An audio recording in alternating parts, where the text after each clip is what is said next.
ಚುನಾವಣೆಗೆ 3 ತಿಂಗಳಿರುವಾಗ Stalin gift politics ಅನ್ನು ಶುರು ಮಾಡಿದ್ದಾರೆ.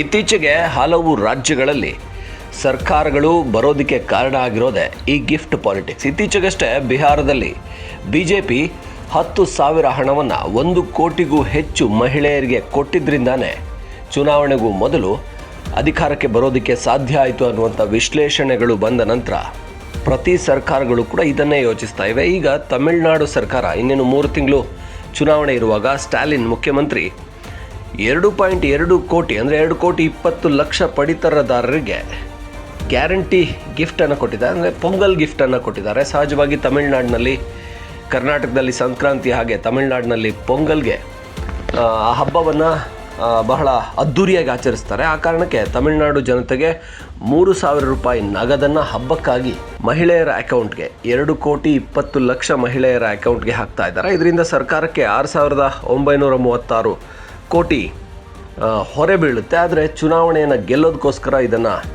ಮಾಡ್ತಾರೆ. ಸಹಜವಾಗಿ ಕರ್ನಾಟಕದಲ್ಲಿ ಕೂಡ ಕಳೆದ ಲೋಕಸಭಾ ಚುನಾವಣೆಗೆ ಕಾಂಗ್ರೆಸ್ ಕೆಲವು ಸ್ಥಾನಗಳನ್ನು ಗೆದ್ಕೊಳ್ಳೋಕೆ ಕಾರಣ ಆಗಿದ್ದು ಕೂಡ ಚುನಾವಣೆಗಿಂತ ಕೆಲವು ದಿನಗಳ ಮೊದಲು ಮಹಿಳೆಯರ ಅಕೌಂಟ್ಗೆ 3 ಕಂತಿನ ಗೃಹಲಕ್ಷ್ಮಿ ಹಣ 6,000 ರೂಪಾಯಿ ಒಟ್ಟಿಗೆ ಬಿದ್ದಿದ್ದು ಅಂತ ವಿಶ್ಲೇಷಣೆ ಮಾಡಲಾಗುತ್ತೆ.